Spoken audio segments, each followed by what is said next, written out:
what I've always loved about Athens is this combination between the new and the old. And whilst I've been here, I've been interviewing some Greek artists, some of which who have made it abroad or are making it abroad, and others who have conquered the Greek market.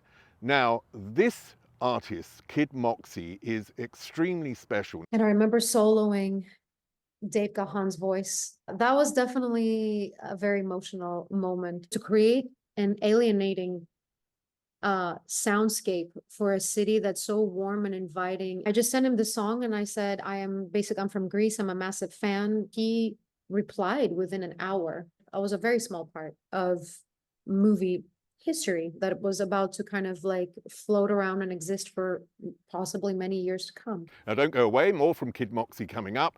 Just a few seconds to tell you, please subscribe. It helps me and it allows you to be the ones that hear first when I upload something new on the channel. It felt like they knew exactly who they were talking to.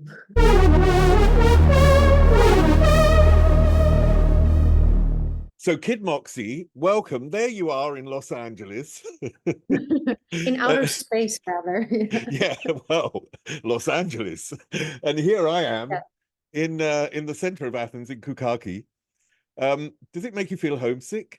No, I mean, for one, I was literally just there for almost 6 months. And also I never really feel homesick because I'm very much splitting my time between Greece and LA. So by the time that I start feeling homesick, I'm already back to wherever so no, I haven't really been homesick in a while. I want to start by taking you back to your childhood in Greece and then really find out what sort of music you were brought up around, what sort of music your parents played. My dad basically was the natural DJ of the household. He would be the one to curate the sounds. And it was pretty much, I remember Beatles being the #1 most played thing throughout my childhood. And because he still is such a huge fan, he would also make me and my brother learn what Beatle was singing at each particular moment. And he would test us. He's like, who's singing right now? And so he would like well, if it's not, it's nasal one is Ringo, soft one is Paul, the more rock edge is John, and then whoever is not that's George. So that's kind of like how he tested us. So Beatles was definitely the #1 thing I remember sort of growing up around, and a lot of classical music. It does sound as if your father did that. Then it sort of installed in you a way of listening to music and identifying certain things. Is that true, or am I just making that up? It probably is. I mean, I kind of feel like it's inevitable once you make music to not listen to music a little bit differently. That's not necessarily a good thing, because you become a little more analytical, and you're not just letting it all, wash over you organically, I guess. So yeah, I find myself sometimes nitpicking or trying to understand things rather than just enjoying them. A blessing and a curse, probably. We're of different generations, but when I was brought up, my parents would install in me the idea that I have to do a job to earn money, and creativity wasn't really an area that was pushed. How was that in your family? Did they respect creativity as a possible career? They actually, I didn't really give them a choice, to be honest with you. Like, it wasn't really like, will I become a lawyer or will I be in the arts? It was more like, this is where it's going. Are you on board? Are you going to be supportive? And they actually were very supportive, although I know that it wasn't their first choice. They felt it was a very unsafe thing to be pursuing. But at the same time, they weren't too resistant to it, and they definitely nurtured it, and definitely have been by my side whatever choice I make. Did you perform as a child anywhere, and what did that give you? I was a little bit of a child actor, actually. I was doing theater and television when I was really little in Greece. And also I was learning to play the piano starting at age 3. And then I would do little concerts. And then throughout elementary school, I became obsessed with Michael Jackson. And who the first album I actually got to know him from was Bad. the album Bad. And so I would dress like him. I would even have a poster over my bed, and I would pray to that poster for things that I wanted in my life. I was like, "Dear Michael, could you please, me and my family need this, or I would like this in my life." It would always be to Michael. So I started performing as Michael Jackson and inviting people over, and I would put on my own shows. So yeah, I was, I guess, yeah. So I was performing a little bit as a kid. How did the reaction from an audience affect you? I mean, I remember it being like it was definitely very much feeding me in some way, but it was also causing a lot of anxiety, and it was kind of like a double whammy that was a little bit addicting at the time. So therefore, I would do it a lot, and I don't know if people were honest with me about being good or not, because you're not going to be honest with a kid if they're not, if they suck, you know. So I don't really know. But I just remember feeling a very big sense of accomplishment and joy. When I was a teenager and I was 13 and a lot older than you, so this was in 1972, I remember seeing David Bowie on TV, and Bowie was my idol. Oh. But also, I was a gay teenager, so I saw David Bowie, and he provided a world where I felt Mm. I could belong. And it obviously, this Yeah. is of a different era. And Mm. I felt I didn't belong in, as you know, living with my parents, because I was going through that process that a teenager goes through. I just wondered if Yeah. there was an artist where you were a teenager that represented a world in which you wanted to go.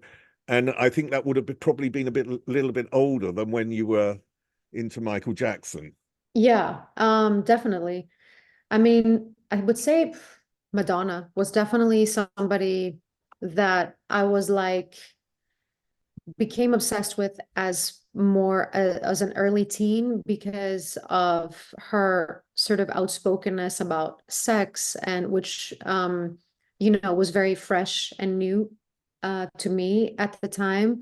And so that was definitely somebody I was like, wow, that exists out there. There's a world where people are outspoken about this, and in general, putting sexuality as part of your creativity, I feel like such a powerful statement. And I hadn't really seen anybody else do it, or I'm sure others were doing it. I just don't remember it much. And so for quite a few years, that kind of gave me myself an outspokenness about, well, let's talk about what is your problem? Like, let's talk about this. Let's be more open about this. This is hot. It's hot to talk about it. So I feel like it was definitely influencing me as a teenager, to look up to somebody like that. What was it specifically about her, and not just her outspokenness, but what was it about her as a performer, let's say? The visuals that were used, I remember, I mean, even the older stuff that was like, because I started digging deep into her after the William Orbit album, which I think is a masterpiece in general, but digging deeper into her past, erotica and the early 90s for me became like such a reference point in terms of aesthetics and mood.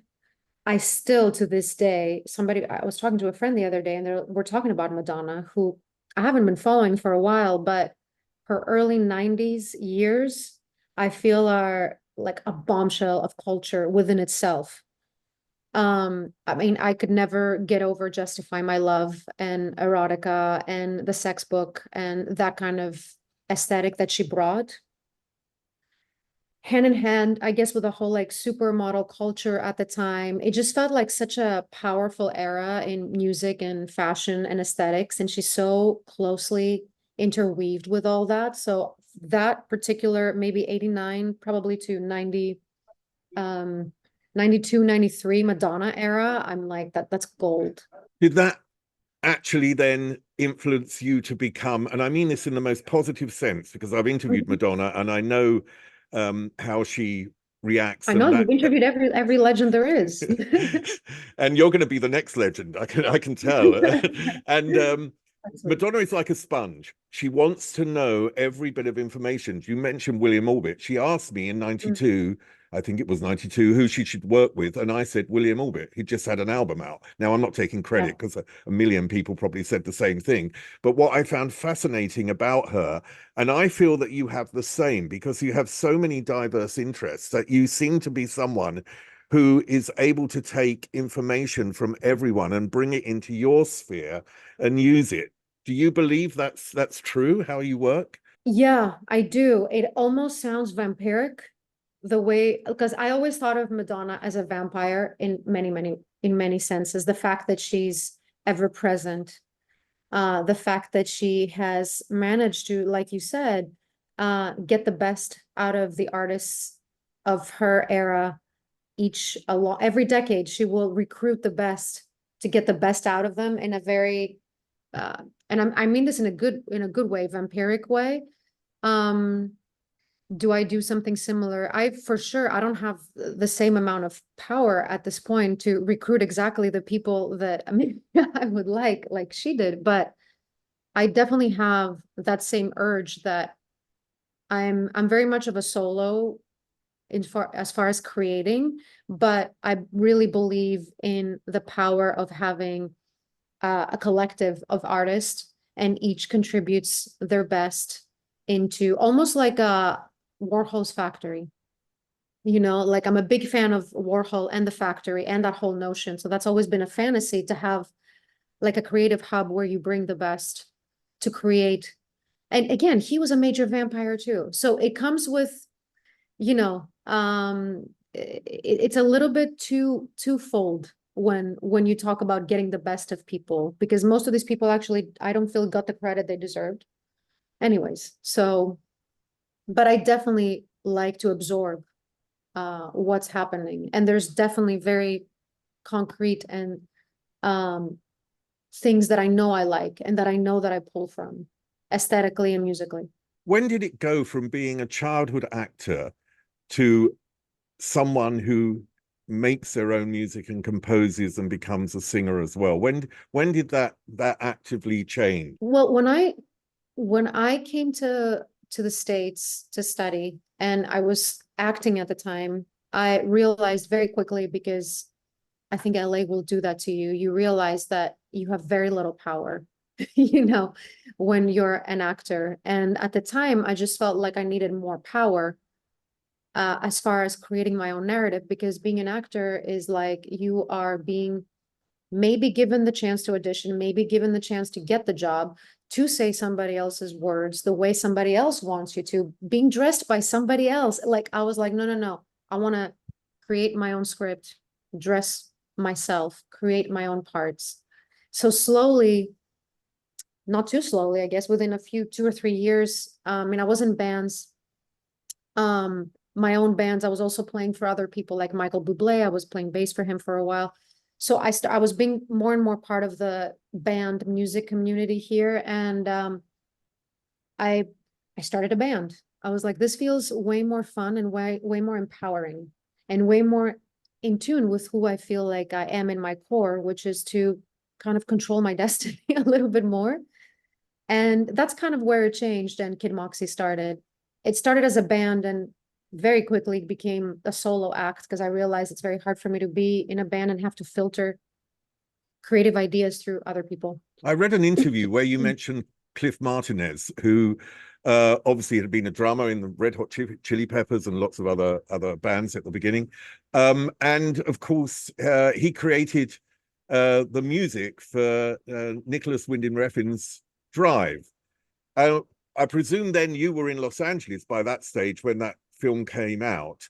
Can you remember when you went to see it and what impact that had on you? It really changed everything as far as how I thought of music for film, and thinking that maybe that's what I want to be doing, because by that point, I was only really thinking of scores as, strings and instrumentals and more of an epic background or background music. And Drive was very much in my wheelhouse in terms of the sonic soundscape that it was creating. And the songs that were in there were just, to this day, I feel iconic. And speaking of, you know, I was working with Italians Do It Better just this last year, who are part of the soundtrack for Drive. So kind of full circle within that decade of me being here and thinking these are exactly the kind of people, sounds, projects that I would love to be a part of, and trying to somehow to weasel my way into that universe. I mean, what's I think so amazing about that soundtrack is it's a soundtrack that provides another level in the film. Do you know what I mean? Like you have Yes. the level of the direction, and then you have the level of the script, and you have the level of the acting. But this is another equal component and incredibly important. Was that the moment that you realized that this is fundamentally something you said it was something that you instantly recognized as what you wanted to do, but did you realize the power of it from that? It wasn't necessarily that I realized this is what I want to do. I just kind of, it opened a new dimension into how film scoring was perceived by me. And therefore, very soon after, I was like, well, why don't I start creating stuff that perhaps could be in films like that? And then within that year, I started licensing some of my existing music, or making, you know, tracks for a couple of TV shows at the time, like The L Word was the first one that I remember putting my music to. That was the same year. So yeah, it kind of started this process of, oh, wouldn't that be a cool world to be a part of, perhaps by creating original music for media, film and TV, you know?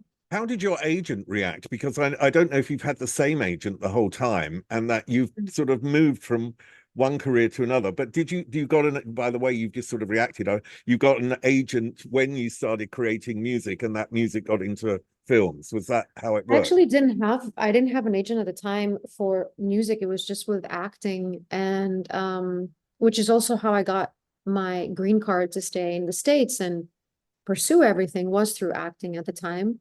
And um it took me a while to actually get an agent for music, and it's only been the last 3 years actually that I've had a really, really good agent with on that deals with film and television stuff. And that's because of another friend actually, who's a really, you would know him, another fellow Brit that's a massively well-known composer, Clint Mansell. So he's a really good friend, and he happens to be the person that opened a lot of doors for me in this industry of the composition. So it kind of happened, it was being weaved between me writing new things, knocking on doors, somebody like Clint looking at what I did, liking it, said, hey, let me introduce you to so-and-so, and a record label, Lakeshore Records, who was behind Drive and Stranger Things, who put out my first indie film.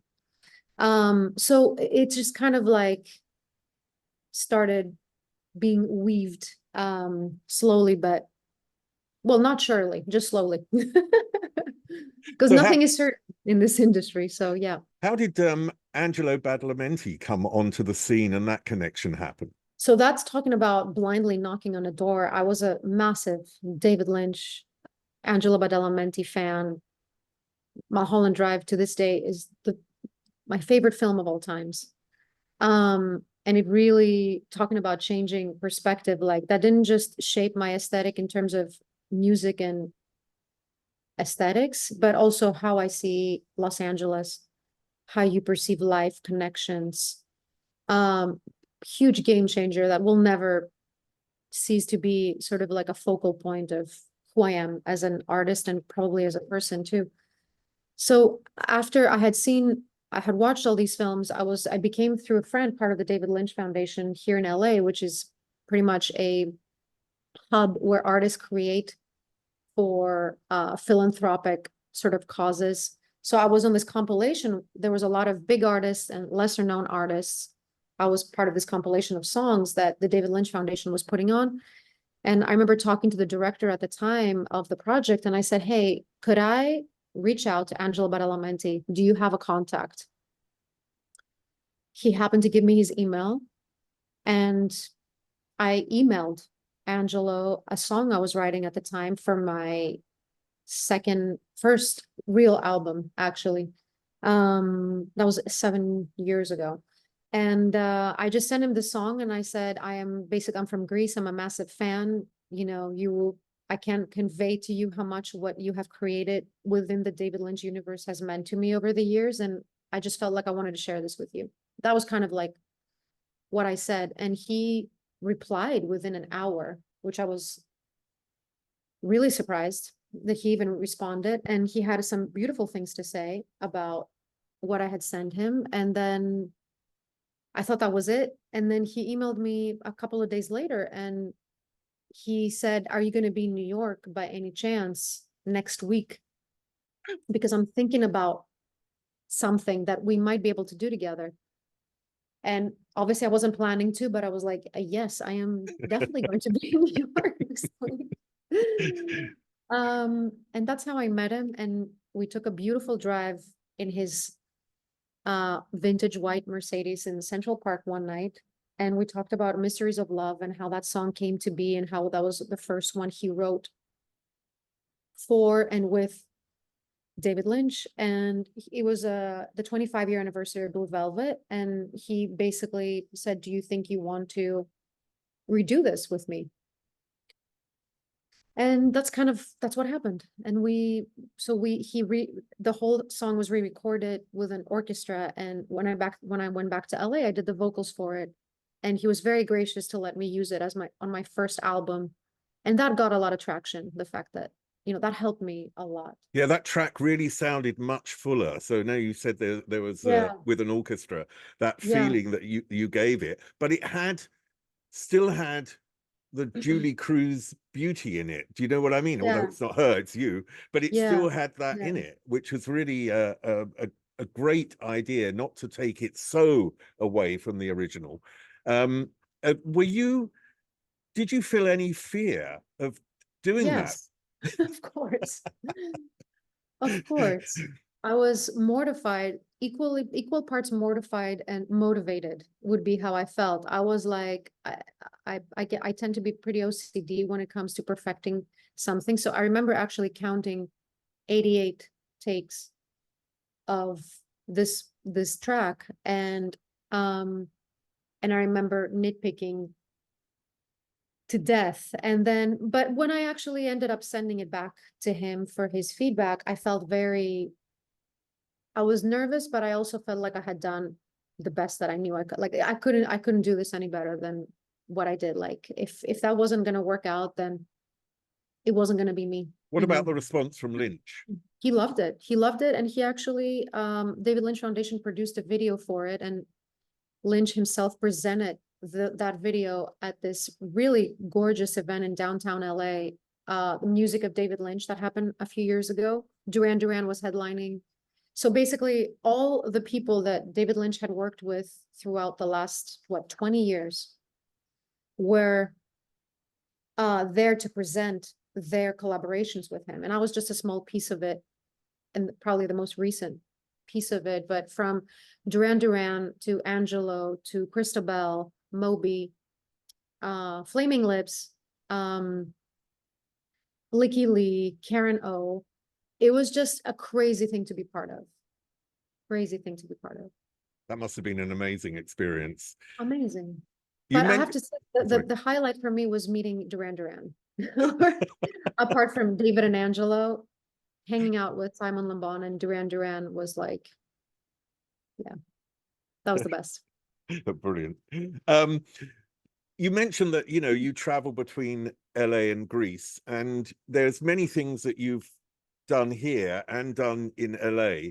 And one of them by a director, Yorgos Drujopoulos. Hope I got that right. Yeah. I've been practicing. And I'm having Greek lessons, so I'm getting there. So this, not to be unpleasant, but we need a serious talk. You not only created music for that, you also acted in it. What was his method of working with you? Because each director works differently. Yeah, and honestly, I only acted in this one. I think it's the last thing I've acted in because I really don't like, I don't want to be acting. So I think it's the last thing I did. That was like 3 years ago. Um, actually 4 years ago now. So he was like, do you want to be the love interest and slash nurse of our main guy? And because I really trusted him, and there was like a mild love sex scene, which I wasn't really keen on, but he was a very good friend, so I kind of trusted that whatever he and I would do on camera would be done in a very um cool, aesthetically pleasing way, and it wouldn't look cheap or weird or anything.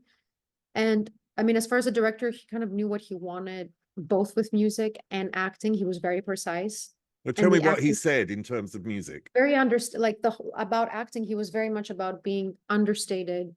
In Greece, there's a tendency in movies to be very melodramatic, almost soap opera like, and he was extremely obviously aware of that. So the whole direction was, you're basically, sometimes the most important things in life, the most important things are said in a way that's benign.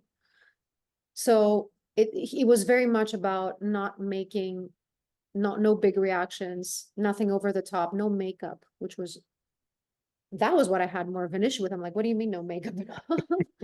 So everything was very understated and everything was very muted in general, as far as the performances. Even in terms of the music. Yeah, I feel like the music was probably a little more dramatic than the acting style in this particular case.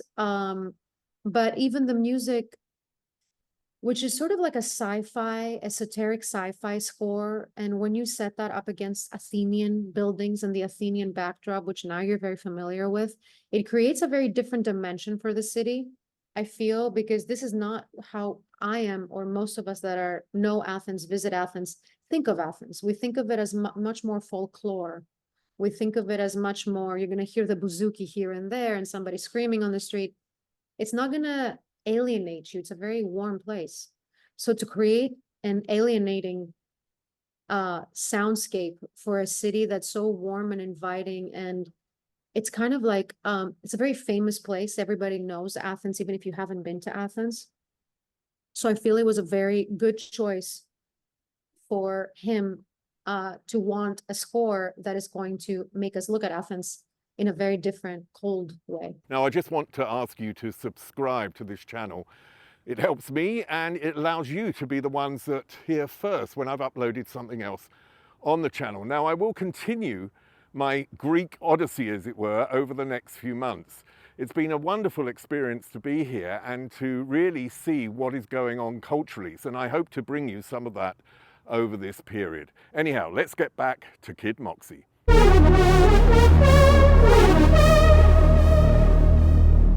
It's fascinating that you live in Los Angeles, which is the complete opposite when you describe Athens in how people view it, and then you describe the music that you created for this, which feels so futuristic, which feels more LA. So it's Yeah, fascinating that you know yeah. those two worlds. Yeah, and there are many similarities between the two, and but ultimately they're vastly different because LA has this facade of being, you almost feel like you're on holiday here because of the palm trees and the sunshine, but it's really a cutthroat, business-centered place. It has way more, it has a lot of antitheses built in. I mean, Athens has too, you know, but they're both very famous cities that even if you haven't been to LA or Athens, you will know kind of their essence by even from afar. You also created music for a video game for Cyberpunk 2077, Yeah. and a video, well, a film or a series is in a way linear. You know, you watch it from beginning to end. It may be like Memento and be put together in a different way, but you watch it from beginning and end. But a video game has levels. So how is it to create music for a video game in comparison to for a film? Is there a difference? You know, because it was my first, a Cyberpunk was my first video game, I didn't really tackle it as really something different. I tend to think of everything as a film because that way you put atmosphere and the vibe first, and then you think about the actual medium. So I guess the difference would be that it's a more interactive format. And when you're dealing with something interactive, it's almost like a first person experience because you're in this game. So when this particular song is playing, it's almost like a self-motivation. It's a little more of an active participation when you're doing something for video games rather than when you're doing film. So that was, I guess, the difference. And the other difference was that for Cyberpunk, I didn't get any image or picture for a long time before. Like I was writing blindly just because of just with playlist references. So it was a different process, I guess, technically. I mean, one of the most sort of beautifully modern romantic series in just the last year or so is when I saw it. Is on Netflix was Maestro, which in other countries to Greece was called Maestro in Blue. And it was directed by Christoforos Papakaliatis. Nearly got that. Yes. Exactly. And I read that he had a very different and interesting way of working. So what did he approach you with, and what was his sort of brief to you? First of all, he's one of the most professional, sweet, but at the same time, very much knows what he's doing and knows how to get the best out of his team. One of the best directors as far as how he approaches the material and how dedicated he is to his vision. And he really trusts the people that he invites in his circle. So how I've known Christopher for years, and when he and I were talking about Maestro, it first came with Creep, which was I did a cover for the song, the Radiohead song Creep, which was going to be sort of like a love theme and was going to be used in the trailers for the show. And he basically had already heard another cover I had done for Big in Japan, which also it was for the previous soundtrack we were talking about, for the Unpleasant soundtrack. And he really liked that one. So he basically was like, look, I just already know that I love how you do this. So I trust you. And he wanted it to be ethereal and dark and modern sounding, whatever, exactly that means, like, because the original is so much of that era. It really belongs in, what year was that even? 93, 90, like early 90s, mid 90s, something like that. And so he approached me with that, and then we ended up working on more stuff together for the show as far as the songs go. But Creep was definitely the one that people know the most. I feel like that's the one that stood out the most. I mean, you've talked about him as a romantic, and that he brings he creates an American style, but he has this sort of Mediterranean romance in it. What is Yes. LA romance? Is there such thing? I mean, to be honest with you, I feel like LA, nobody really comes to LA to fall in love. Everybody that I know for the most part comes to LA because they want to pursue their dreams, and because this is kind of the place that inspires you to feel like you're going to be what you thought you might be able to be.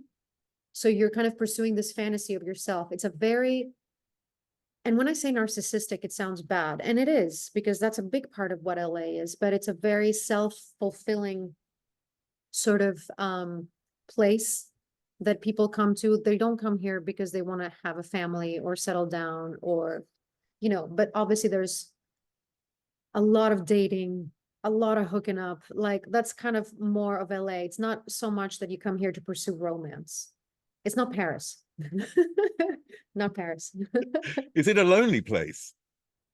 I think it can be. I mean, I've experienced it I mean, it's been quite a few years now that I've been here. So I've experienced that too, but I wouldn't personally, I didn't experience it as loneliness, but more like lonesomeness, because lonesomeness to me doesn't carry the negative connotation of being lonely. It can be isolating, which I feel is not a bad thing to be isolated, actually. Like I don't perceive it as a bad thing to be removed sort of from people for a while, if that's by choice.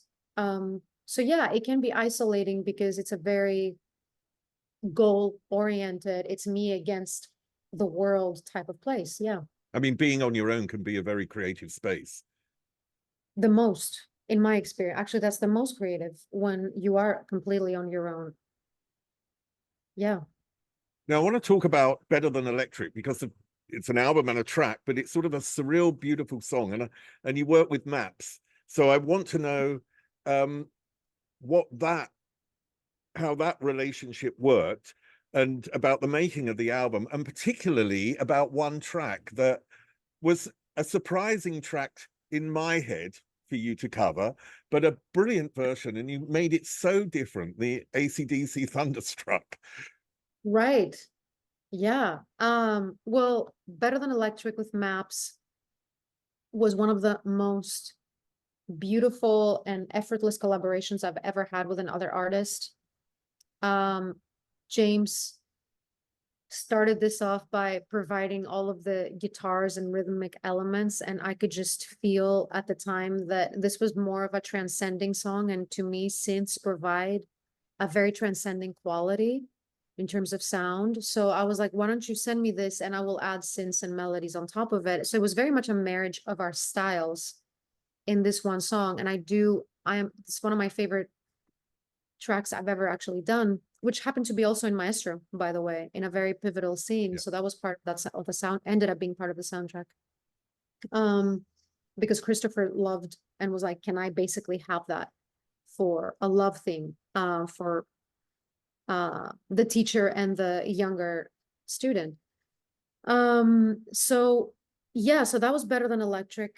And Thunderstruck, I can't remember how exactly I landed on that, if it was something somebody suggested, oh, would that be dope? But I'm very much drawn to doing covers of songs that I am the extreme opposite as far as a vocal quality or as far as a style, because I feel like that's going to create the most impact. If I were to cover, for example, Goldfrapp, that would not really be a cover even. It would just, because it's too much of a similar quality. It's ethereal, electronic, female, covering another one. So covering AC/DC or covering Radiohead, I feel like that is a leap. And I think that a cover should be doing a leap into another territory. Absolutely. And I feel when I heard that, and I do feel this with all your music, that in some way it's like you've created a visual world in your head and then the music to that visual world. Yeah, absolutely. I always say that it's scenes in my head that just get to be interpreted with music, but that's why I like to call it cinematic pop, is because everything is sort of a scene that applies to, and usually it's scenes that nobody has filmed, they're just playing in my head. A wild thing that came in for you, which is so interesting, was to do this MGM theme and Yeah. work on that collaboration. I know that you were on CNN, or you were mentioned on CNN as sort of a person likely to be at the Oscars in the Yeah. future. Yeah. Was that in some way connected, that, or did this come through another source? How did that come about? I still don't know, and I never really asked them when the job came through, and they were like, we would like you to do the new Orion logo for MGM. It happened to be around the same time that article that you're mentioning on CNN came out, so part of me thought that, but I also didn't want to ask, because to be honest with you, I was like, I don't want to appear insecure about why are you hiring me, so I was like, I wanted to appear more, of course you are hiring me. Whereas within me, I was like, why again? Like, I've never done something like that. I since then have never done another studio logo. And it's not a very common thing to do. They're very, very few in general. So it's still a puzzle that hasn't been completed in my head as far as why or how it came to be. But what I did realize is that they definitely knew my the kind of music and my style, because the references were very much in keeping with what I was already creating. So it was very targeted, is what I guess I'm trying to say. You did multiple versions, didn't you? Multiple. I mean, there was about 7 or 8 original ideas after that brief that I'll tell you what the starting brief was. And then after that, once we landed on the main idea, then there was about 115 or 120 iterations of that idea. It took almost a year and over a year for those 15 seconds. And the brief was very much what we were talking before. It was like, we want something that sounds like Stranger Things, Neon Demon, Drive, you know, that kind of sonic quality. And I was like, okay, well, I get then that's the kind of stuff I like to do. So it felt like they knew exactly who they were talking to. I write screenplays and I pitch often to people in Los Angeles, to executives in LA. And it sometimes feels like that old cliche that no one wants to make a decision. In this case, because you've made so many versions, how was the decision made? Was it in the end an easy process, or were they always looking for something to hit them in the face to say, this is the one we want? Well, I feel once the main idea, once everybody agreed, and when I say everybody, there was a lot of chefs in the kitchen, because it was also happening at the time where Amazon was buying MGM. So it was like there was Orion, MGM, and now Amazon deciding. So there were so many executives and, you know, people that I never even met or know exactly, that were deciding on the fate of this particular project. And for a long time, I actually thought it was not really going to end up happening because of all the mergers happening and people changing and some people leaving and new people coming into the studios. So it ended up being that once we landed on the main idea, then all the nuanced, in the best way, changes that needed to be made took the longest time, because also the logo was also forming at the same time as the music. So those two were growing together at the same time. But ultimately, I don't know who made the final idea, but it seemed like everybody came to an agreement that this was sort of something that was bold enough, yet not alienating, because I think they didn't want to alienate their original, what they would call fanboys of Orion from the 90s and early 2000s. So it kind of felt like everybody in the end agreed, which was, you know, I didn't expect it to happen, actually. I thought it was going to fall apart at some point, you know, or another.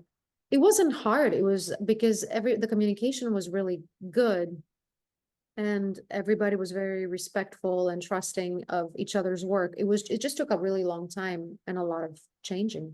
How did you feel when you first saw it on a big screen and you That was heard your emotional. music? That was when we were mixing it with the studio. That was emotional because I remember looking with the lady in charge of MGM creative, I guess, marketing. And she and I said to each other, this is a little piece of film history now that is going to, because usually logos live for many decades, and they create a certain nostalgia in us. Like, I feel like most of us, when we hear, you know, the Universal or the old Orion or DreamWorks or whatever it was, there's this kind of like anticipation and nostalgia of the movie. Like, it creates such a fuzzy feeling that the show is about to start. It's kind of like a magical introduction to the movie magic is about to begin. So it kind of felt like I was a very small part of movie history that was about to kind of like float around and exist for possibly many years to come. One of the greatest film composers of all time was also Greek, Vangelis, who he actually I think he lived in Plaka at the time. I've got to remember it, but he invited me round and he played privately for me. And it was the Wow. most amazing experience Oh I my ever God. had. But you obviously know his work, and Yes. I just wondered what you've gleaned from him and the music that he made, and whether there is something within that that you have understood about what works. I've always kind of talked about Blade Runner as a Bible for me over everything, really, in terms of music going hand in hand with aesthetics. One thing Vangelis is up there for me with Angelo Badalamenti and Cliff Martinez, Clint Mansell. Zbigniew Preisner. Like, those are probably some of my favorite composers of all time. But with Vangelis in particular, more than anybody, I feel he managed to create warmth and feeling out of synthesized sounds.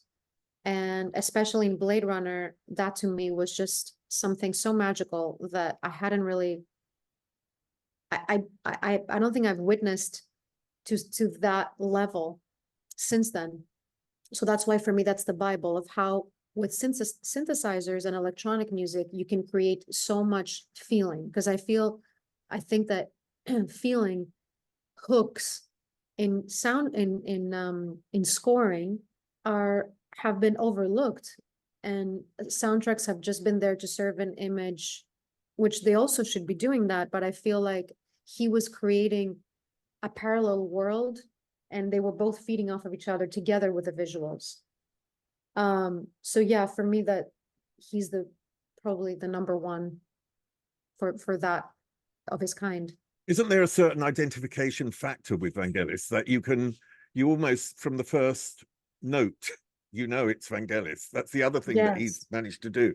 Yes. And I do feel that the atmosphere that you create is also incredibly identifiable. Thank you. That's very important, actually. That's very important to me, to have an identity and to feel like I'm creating, because I don't want to be the kind of composer that says I can do anything. I can't, and nor do I want to. And I always, tell people, don't hire me for your sports comedy. There's going to be, somebody way better out there to do this. And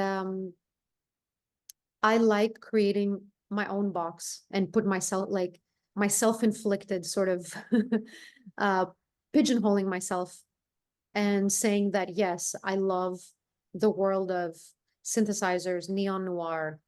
That's how I like to call it, at least. And that's kind of where I thrive. And I think it's important to have an identity that sets you apart, because also from a competitive marketing level, then people will know that this is who they come to when they want to sound like that. Whereas if you do everything, they're like, he or she does everything, so but if you want that, then there is some people that are known for that. So I want to be, that's what I'm aspiring to be. So this is this cinematic pop. This is like identification figure. And it's also something, the way you mention it there, it just came into my head, this is a real route. And I don't mean that you're doing this purposely, but it's a route to have longevity, because if you are identifiable, you can have a very long career. I mean, yeah, I haven't thought about it that way, but I love to hear that. And I think that could be accurate. Yeah, for sure. Another Greek director that you worked with is Vasilis Kekatou, who's another Kekatos, one. Kekatos, sorry, is another one of these like rising massive Greek directors in the world. What was it like working with him, and what was his brief to you? So Milky Way was a series that I recently worked on the score, and it was a long process. So it started about 3 years ago with reading the script and sort of discussing the atmosphere at the time.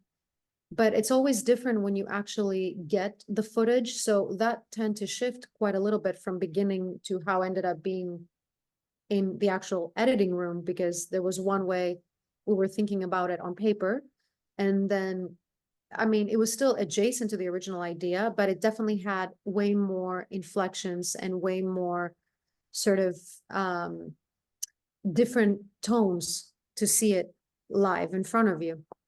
So it was a project that it took a while, and it shifted quite a bit in terms of the tone and the music. And this is one of the youngest directors. This was his first long format. So I had worked with him before on shorter format stuff like editorials for Vogue and commercials and all that. But working on a long format is definitely a very much of a different beast in terms of, you know, and especially for a TV show, because there's just so much that's necessary to do for a TV show. So there was just probably the most amount of, well, oddly enough, it's still not as long as it took to create 15 seconds for MGM. No. That So really I'm gives gonna it a leave it at that. perspective. Yeah. Yeah, Now, yeah, somewhere along the way, this amazing thing happens. You get an email from Depeche Mode. right. Yeah.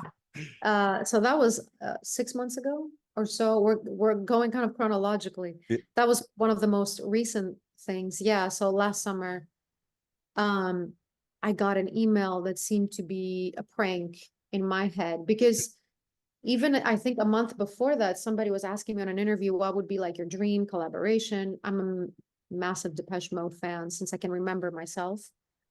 And I had even we're writing my last album, Better Than Electric. There were a couple of songs that I was imagining Dave Gahan singing instead of me. I was thinking, like, there's a song called Shine that is very much based on Never Let Me Down Again. And it is about two girls taking a ride, two best friends that end up together in the back seat, actually having sex. So it was a twist on Never Let Me Down. So Depeche Mode was always sort of in the back of my head. I was like, oh man, we should get this to Dave Gahan, but how would that ever work out? And um, I happen to have a manager that's, you know, is pretty close to them as well. But it didn't actually happen through that. It was just somebody, and I'm not sure who it was, maybe Martin Gore, heard Creep and heard Better Than Electric, the two songs we mentioned before. So in the email, they basically mentioned, a team of their management mentioned that Depeche Mode heard Creep and they heard Better Than Electric and they loved it, and they were wondering if I could create something similar for as part of their new album. And in terms of a remix slash duet, because Dave really likes my voice. So I was like, this was one of those things that you get and you're like, I forwarded to my manager and he's like, no, this is for real. You know, this is really, I know all of these people in this email, like this is a real thing. Go for it. You know, let's do it. So it basically, it had a similar effect to when Angelo a few years back had trusted me with something. Although at this point I felt more secure in myself that you know, I had already kind of, not to say proved myself, but I have already done some stuff that they had listened to, and based off of, they were like, we want that. So I kind of had a compass. And I was surprised though with the amount of freedom that I got and the lack of corrections and notes. And there was one transcending moment where I basically got all the multi-tracks, all the stems to Wagging Tongue, which was the song that we ended up working on. And I remember soloing Dave Gahan's voice in my earphones. And that was, yeah, that was definitely a very emotional moment. You know, the fact that I got to have a solo track from them, and I was trying to figure out, how am I going to pair my vocals with these vocals that I've recognized since I was a kid, that mean so much to me? How am I going to weasel myself again into this? Like, how does one do that? But somehow ended up happening because it had to, and because I would never not allow it not to happen. And I sent them something that they loved upon first listen, and they just basically took as it was. There was no like, 233, can you change this? Can you raise Dave vocals? Can you take out the sax? You know, so, and I also felt like I wanted to be a little risky. I don't usually use saxophone, and I feel like saxophone can be such a tricky thing. It can borderline cheesy very easily. But then I was kind of like, the references in my head when working on Wagging Tongue for them were Blade Runner, one, as far as the sonic soundscape, and Roxy Music, because of the sax and just because of that. I'm a huge fan of Roxy Music and the atmosphere they create. So I was like, I want to make something bold. I don't want to just put a fucking beat, and put our voices on top. That's just such a cop out. And I want this to be, even if this doesn't make the record, and even if they never put it out, like I want to be listening to this and feel like this is the best I could have done. And this is something unique and something that shows to them that I really took time and I really freaking cared, because I really did. More than most things I've ever done. I really cared about that one. And their reaction was, this is great, the first time, no Yeah, there was changes. nothing, there was like no changes. And to the point that I thought, okay, maybe they actually are not going to put it out. They just thought it's cool, because obviously if they are going to put it out, they're going to have some changes. They cannot, but they just put it out as it was. That's amazing. But you've never met them, have you? No, never. It was just through, everything was emails. Because they were on tour. They still are on tour on the Memento Mori tour. So I never, they were already in Europe by the time that this started. Although you've never met them, what do you feel that, when we meet people, we always sort of glean something from them, and we always learn something from them. What do you think people learn from you? What did Angelo Badalamenti learn from you? What did all these great people you've worked with? But I'm sure they, like you always, always contributes to a meeting of minds. And so I just wondered what you feel that you offer other people, what they go away with and what they're enriched with by meeting you. I never actually thought about it, but speaking of Angelo, I don't know, maybe he felt, I think maybe I come across as somebody that dreams big and somebody that is, I'd like to think a pure quality about the way I dream, that anything can be possible, and that when things are happening in real time, I actually try to be in this moment with whoever it is, and that some things are transcending. Some things are not just, oh, I just got to meet so and so. Some things are more than just moments. And I feel like, for example, with Angelo, I felt he felt this kind of the pure dream quality of somebody that comes from very far away and is kind of like just starting out, pursuing what they love the most. And at the same time, a lot of people have said that my tone, my music is sort of ethereal. So I feel like maybe that's something that artists like that tend to appreciate. And the other thing that I always say is I feel like people at that level trust their intuition a lot more. Like when you're of that caliber, you don't really second guess a choice to go with somebody that perhaps is new because you've seen one or two things that really just work for you. And that's also who I aspire to be as I'm keep growing into what I'm doing, is to really trust my intuition and that first feeling that this just might be something magical, and don't try to think about it too much, because if some of these people try to think about it too much, I would have not been given the choice. I mean, the chance, not the choice. Yeah. Yeah.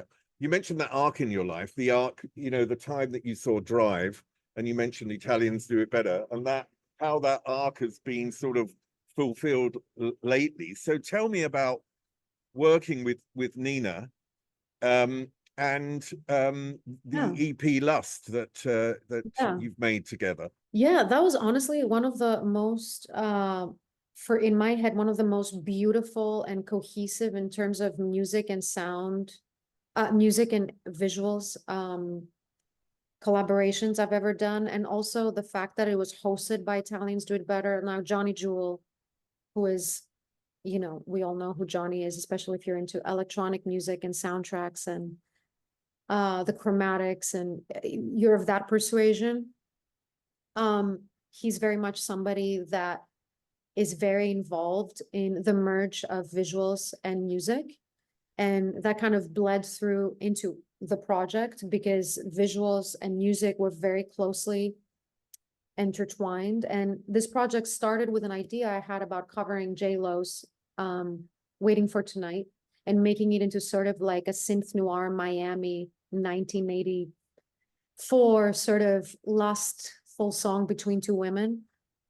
And then I was like, that turned out really well. And I was like, well, I said to Nina, why don't we do more like that, but original stuff? And that's kind of how the last project started.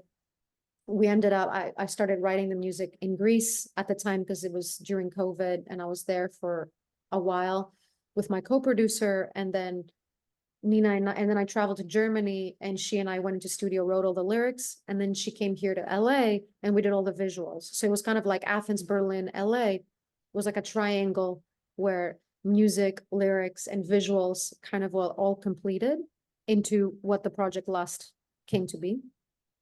And I'm extremely proud and of this particular project. And it's our sophomore release with Italians, and it's a label that I know I've always kind of wanted to be a part of because it feels like the coolest cult in terms of, you know, the music I like. I was always like, I'd love to be with, you know, I'd love to release something with Italians, do it better. And so, yeah, from 10 years ago, listening to Drive and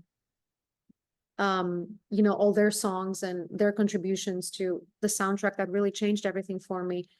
Full circle to actually working with them and being part of their collective, really cool aha moment. What I found most interesting about artists is that a lot of them, their drive comes from a childhood wound. Something in their past has sort of pushed them to create and often compensate for something that happened in their childhood. I don't know if it's a good thing, but I do feel like for some reason I need to keep proving myself. And, you know, I'm not sure where that stems from. I don't have a concrete event in my life that I can recall, to be honest with you, from early childhood. But it's almost like there's definitely a drive that comes from something that's not as aspirational. And that is kind of like a darker sort of side that wants to just prove that I can, you know, but I'm not sure who instilled this or how that was instilled in me. But I know that there's a vanity. There's a great vanity that is attached to dreams. And I feel like that must become, and I live in a city of vanity, you know, like you kind of become competitive with yourself and what you envision yourself that you could be. And you're always comparing yourself to the version of yourself that you thought you were going to be by this stage of your life, by this stage of your life. So I always feel like I have something to prove. And that's definitely a driving force. Well, that's brilliant. It's been brilliant to talk to you. And I want to thank you. Thank you so much, Steve. I want to thank you because I think it's really important to thank artists for their what they've added to the creative universe. And I really loved going through all your music and listening to it and doing the research for this. And it's been brilliant to meet you. And I'm looking. You're a freaking legend. You're a freaking legend. Oh. You know, really, seriously, you really are. And thank you for taking the time and for digging, you know, really deep actually into what I do and who I am. And I really, really appreciate it. I thoroughly enjoyed it, and I hope to see you again. So I'm going to say goodbye. When I switch off, you will magically disappear, but Kid Moxie, you will never disappear. You will be in our lives forever. Okay, bye. Thank you, Steve. Take care. Up there is an interview I recommend. Down there is where you can find all the podcast interviews, and here is where you can connect.